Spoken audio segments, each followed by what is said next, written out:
வணக்கம், நான் ரெக்ஸ்லின் அட்வொகேட் பேசுகிறேன். இன்னைக்கு வந்து உங்ககிட்ட முஸ்லீம்ஸ் டிவோர்ஸ் பற்றி டிஸ்கஸ் பண்ணலான்னு வந்திருக்கேன். ஒரு முஸ்லீம் தம்பதியினர் வந்து டிவோர்ஸ் பண்ணணும் அப்படின்னா ஃபஸ்ட்டு அவங்க வந்து ஜமாத் இன்ஃபார்ம் பண்ணி அங்கே பேசுவாங்க, பேச்சுவார்த்தை நடத்தி வைப்பாங்க. அவங்க 2 பேர்த்தையும் சேர்த்து வைக்கிறதுக்கு அங்கே பேச்சுவார்த்தை அவங்க நண்பர்கள் உறவினர்கள் முன்னாடி அவங்க பேசுவாங்க.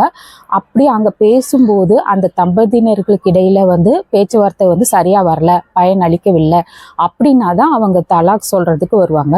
தலாக் அப்படிங்கிறது முஸ்லீம் கணவரால் அந்த பெண்ணுக்கு வந்து அந்த அவரோட ஒய்ஃபுக்கு வந்து இம்மிடியேட் டிவோர்ஸ் கொடுக்குற ஒரு வார்த்தை தான் இது. வந்து ஒன்ஸ் உச்சரிச்சிட்டாரு அப்படின்னா, ப்ரொனவுன்ஸ் பண்ணிட்டாருன்னா அதுதான் பர்மனண்ட்டு.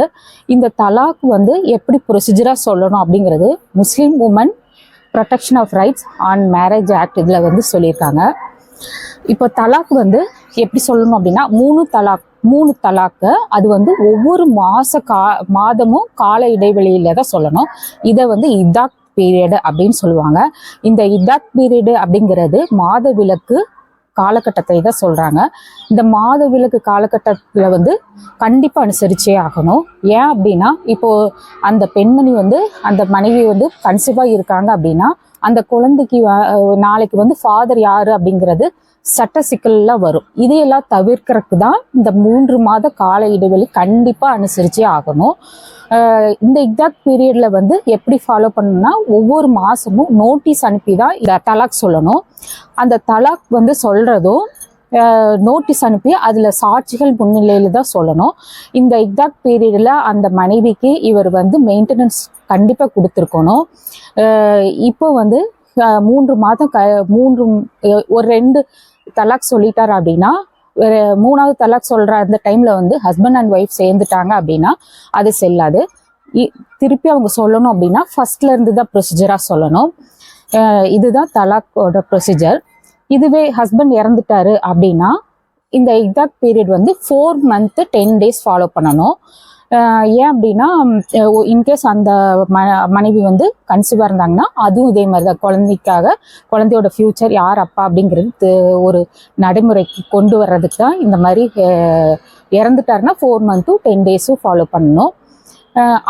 இன்கேஸ் கன்சீவாக இருந்தாங்க அப்படின்னா அந்த குழந்தை பிறந்ததுக்கு அப்புறம் தான் அவங்க வந்து அடுத்த மேரேஜ் பண்ணணும். முன்னாடி எல்லாம் இன்ஸ்டன்ட் தலாக் சொல்லுவாங்க, அதாவது ட்ரிபிள் தலாக்கு. தலாக் அப்படின்னு சொல்லிட்டு வாட்ஸ்அப்லேயோ மெசேஜ்லேயோ இப்படி அனுப்பி விட்டுருவாங்க. ஒரே நாள் ஒரே டைமாக 3 times சொல்லிடுவாங்க. இந்த மாதிரி சொல்கிறது வந்து ஒரு கிரிமினல் அஃபென்ஸு. இப்போ அந்த ஒய்ஃபோ இல்லை அவங்கள சார்ந்த பிளட் ரிலேட்டிவோ யாராவது வந்து கம்ப்ளைண்ட் பண்ணாங்க அப்படின்னா அவருக்கு வந்து 3 years இம்ப்ரெசன்மெண்ட்டு, நான் பெயிலபிள், அதாவது ஒய்ஃப் சொன்னால் மட்டும்தான் வெளியில் விடுவாங்க. ஆனால் இந்த மாதிரி இதில் வந்து காம்ப்ரமைஸும் பண்ணிக்கலாம், சமாதானமும் போய்க்கலாம்.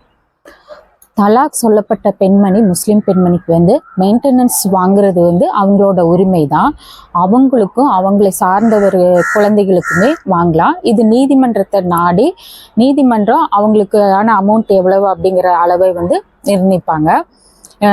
எல்லாம் அவங்களோட ஹஸ்பண்டோட சேலரி எல்லாத்தையுமே இவங்க எப்படி இருக்காங்க, இவங்களோட சிச்சுவேஷன் எப்படி எல்லாமே பார்த்து அந்த அமௌண்ட்டு வந்து நிர்ணயிப்பாங்க. அதே சமயத்தில் சைல்டு கஸ்டடியுமே நீதிமன்றம் பார்த்து கொடுப்பாங்க யாருக்கு என்ன அப்படின்ட்டு. மெயினாக அந்த முஸ்லீம் பெண்மணிக்கு சைல்டு கஸ்டடி கிடைக்கும், எல்லா உரிமையும் இருக்குது அவங்களுக்கு. திருமணம் டிவோர்ஸ் ஆனாலுமே முன்னரே நான் சொல்லியிருப்பேன், தலாக் கொடுக்கும்போது நோட்டீஸ் இஷ்யூ பண்ணியிருக்கணும் அப்படின்னு சொல்லிட்டு. இப்போ ஹஸ்பண்டோ ஒய்ஃபோ வந்து எங்களுக்கு வந்து லீகலாக டிக்ளேர் பண்ணுங்க அப்படின்னு சொல்லிட்டு ஃபேமிலி கோர்ட்டை அணுகலாம். அங்கே வந்து டிவோர்ஸ் அப்ளை பண்ணி எங்களுக்கு வந்து லீகலாக டிக்ளேர் பண்ணுங்க, நான் எங்களுக்கு டிவோர்ஸ் ஆயிடுச்சு அப்படிங்கிறத ஃபைல் பண்ணலாம், இந்த நோட்டீஸ் எல்லாம் ப்ரொடியூஸ் பண்ணி. இப்போ இவங்களுக்கு இந்த டிவோர்ஸ் இப்படி வாங்குறது வந்து ஃபியூச்சரில் வந்து ஒரு பாஸ்போர்ட் அப்ளை பண்ணுறதுக்கோ, பாஸ்போர்ட்டில் இவங்களோட நேமை ரிமூவ் பண்ணுறதுக்கோ, சைல்டு கஸ்டடிக்கோ எல்லாத்துக்குமே ஹெல்ப்பாக இருக்கும். தேங்க்யூ.